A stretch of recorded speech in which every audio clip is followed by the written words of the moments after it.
Okay, well,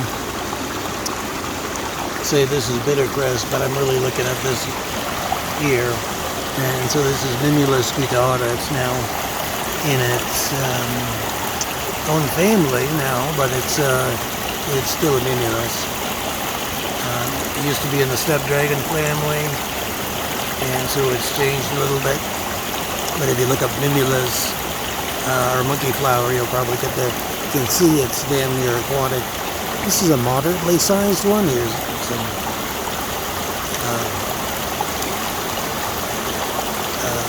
rhizomes. It looks like people have been picking the flowers. But anyway, Mimulus guttata, and there's actually races that are polyploid on the California, Oregon, and I believe Washington State coast, overlooking the water.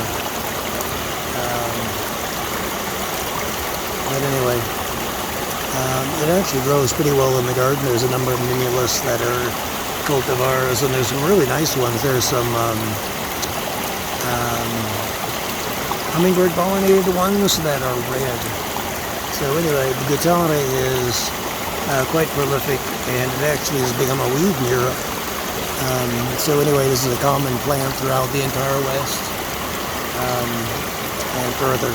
But anyway, Mimulus guttata, notice it's glabrous, it's without hairs, and a very aquatic habitat. That is some,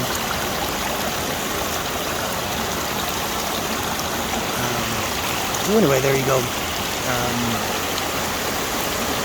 And what's kind of interesting is this plant over here.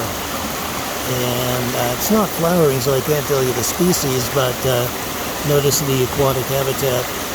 What's interesting is this is actually an artemisia. There are artemisias that like wet habitats. So the Glacia lindiana, for example. And you can tell by the smell, it's got that artemisia smell. So a very diverse group of species in the artemisia. And let's see. And along the aquatic wet habitat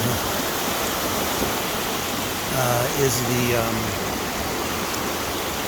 what is that? The stream dogwood. So it's used to be Cornus stolonifera, and it's Soya? I'm not remembering it right now. Stolonifera. But anyway, a creek dogwood. It's been put in its own genus at this point.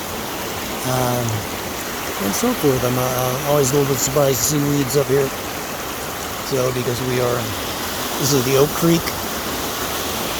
That's the Oak Creek Bridge right there. So, from the other side.